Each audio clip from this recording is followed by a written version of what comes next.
Hey everybody, welcome back to Tim Travels. It's Terry, your host. So sitting here getting unloaded. It's taken a while, man. It's made me really nervous. I started chain drinking Diet Cokes. You probably heard chain smoking. Chain drinking Diet Cokes is where you use the edge of the empty can to open the new soda. So anyway, I'm just trying to stay calm. Yeah, so I'm just here. I'm not far from the terminal, just waiting to get unloaded. But I had somebody commented on one of my other videos, and I thought, I didn't think much about it at the time, and I did respond to them. But I'm going to tell you what they said, and I'm going to tell you what my answer was, because I think it's something that's often on people's minds. And by the way, my good buddy Lyle just put out a video about, making mistakes and while you're in training or while you're a truck driver. So go over to his channel, No Hippie Trucking and Transportation, and check it out. It's good advice. But so this is kind of like maybe like a corollary to that too. But what happened is that the commenter said, hey, because I put out the video about, hey, I was looking for, a TNT student. And the commenter said, I'm coming to Prime at some point. I'd like to get you as a trainer. I don't know if it would work out, but I'm really worried about getting a bad trainer. And my response to that was, well, there are lots of trainers at Prime. And then I named some of the people that, have YouTube channels that people I know personally, people that I know are good trainers, and do a good job. And I said, but I said the first key to having a good trainer is recognizing what is good training behavior from the trainer. So what I mean is this, a lot of times trainees are so, excuse me, fearful of, doing anything wrong, or, pissing off their trainer, or getting, kicked off the truck because there's some disagreement or something, that they let themselves become, for lack of a better term, victims. We've all heard these horror stories, right? Like people being made to sleep in the top bunk while the truck is moving. Okay, that's not a thing. It's against the law, right? And just because a trainer says something doesn't mean they're correct, okay?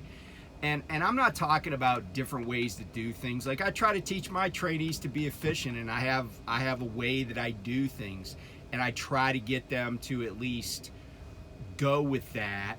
And then when they get on their own, they could be like, okay, Terry's way was okay, but it wasn't exactly right for me. But now I'm the captain of my own ship. I'm gonna change things up. There's nothing wrong with that. But there are certain behaviors that should be huge red flags. If you open up the door to get in your trainer's truck and the place is a shithole, that's a red flag. And in fact, I might even say that you should immediately not, if that's going to bother you, and it probably should, you might just want to be like, hey, you know what, man? I appreciate your willingness to train me, but I don't think this is going to work. And if they're like, oh, sorry, I just needed, I just got I got caught up, I was busy, and I was just throwing, 6 days of burger boxes on the passenger's floor. That's not good enough, right? Because you think about it, right? Like, the saying, you only get one chance to make a first impression. And I'll tell you something that Anthony Bourdain, and if you don't know who he is, he was a guy that was a kind of a celebrity chef, but he had a series on CNN, and he passed away, he committed suicide. But Anthony Bourdain was a really bright guy, and one of the things he said was, When you go in a restaurant and you go in the bathroom and it's a crap hole, how clean do you think the kitchen is? Places where the public doesn't go. He goes, this is a place where the public goes. You know, and if it's like nasty, what do you think what do you think the kitchen looks like? What do you think the walk-in freezer looks like? And that's kind of true with trucks, right?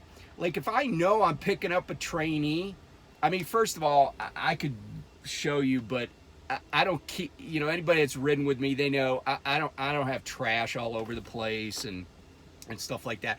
I try to be orderly. I'm not a clean freak, but I try to be orderly, try to keep the dust down, take the trash out all the time, you know. Once the bag's filled, if we stop, we're taking it out. And, you know, and that's the thing, right? Like when you open that door and there's like a week's worth of trash just sitting on the floor, it's like, that's a big red flag.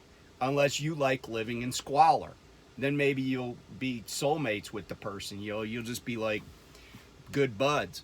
But, you know, that's a red flag. And, you know, maybe you should just say, hey, I'm not down with that. Because here's the thing. If they're not clean when they pick you up, it's not going to get any better. It's just not. If they won't let you, you know, I was talking with one of my former trainees about this. I was like, I don't know why it is that some of these instructors are like, no, I don't let the people, you know, the trainees use the Jake brake. You know, that's like trucking 301 or whatever. I'm like, why wouldn't you teach that right away? Like, that's like almost one of the biggest safety features of these trucks is the ability to use the Jake brake and how it interacts with cruise control and all that other stuff. I mean, I had a trainee, actually it was my son, he had just started driving. I'm like, all right, we're gonna learn how to do the Jake brake, right? And, you know, because the Jake brake and the cruise and everything, it's counterintuitive. So you have to teach it and you have to get people comfortable with it. Again, like, why wouldn't you want your trainees to immediately start learning what they need to know? I had a trainee who was an orphan, and their first trainer didn't like how fast they were backing into a loading dock, because they actually did a goal. They got out and looked, and the trainer jumped in the driver's seat and backed the truck in. Okay? That, first of all, it's illegal because I'm guessing the trainer was not on the drive line. But forget about that for a second. That's just crap, okay? Because, you know, yeah, we already know you know how to back a truck in. You're the trainer, but you don't learn if you don't do, you know? And I'll give you a perfect example of this. So I had a trainee on my truck. Actually, the last trainee I had in my truck for TNT, and we were at a loading dock. I think it was in Marina, California, and it was nighttime, you know, because they open up at like 2 in the morning. Sorry, I keep checking my light to see if it's going green. They open up at like 2 in the morning. And she was backing into a dock, and I was outside the truck kind of talking her through it. And this dude comes over and he says to me, please, can you back the truck in? Right? Like, it was his way of saying, this female is not going to be good at this. And he wanted me to back the truck in. And I looked at him, I was like, she's driving. And he was like, please. And I was like, leave. And here's the funny thing, right? Like, he stopped what he was doing, got out of his truck to come over and ask me to basically humiliate my trainee, my female trainee at that, and then back the truck into the dock. But the thing was, he didn't need us to be out of the way for him to back in. And then when she finally got it in there, we were in our truck and we were watching this guy back in, and he wasn't any rock star, you know. So a trainer should be loyal to their trainee. in those circumstances. You don't ever throw your trainee under the bus in front of another driver.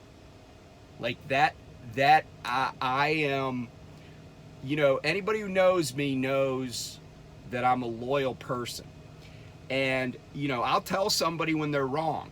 I'll tell my trainees when they did something wrong. You know, but you do not throw a trainee under the bus in front of other truck drivers, ever. It makes you look bad, it makes, you know, it's humiliating to the trainee, and it makes Prime look bad. So, you know, knowing, and I'm not going to be able to cover everything here, I don't want to, but knowing what are good trainer behaviors helps ensure that you can hold a trainer accountable, right? Communicate with the fleet manager directly, right? Send the fleet manager a message.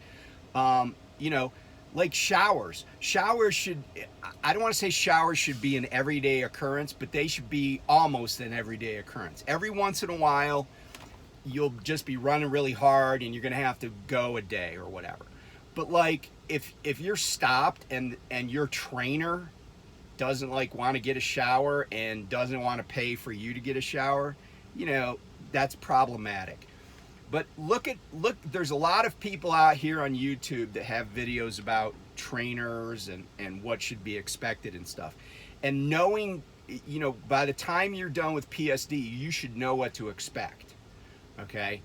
And, you know, one other thing that I will mention, because I don't know if anybody, you know, I had somebody who's telling me that, and maybe it was one of my trainees knew somebody else, and that person's trainer wouldn't run into California.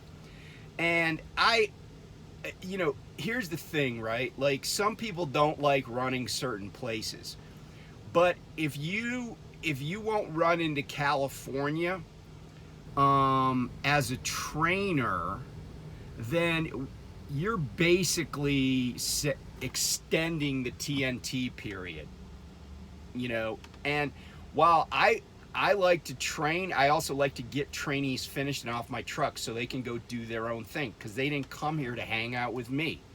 So when you refuse to go to places where there are loads, especially long distance loads, you know, it really isn't, are you really training somebody to be to work for a 48 state carrier?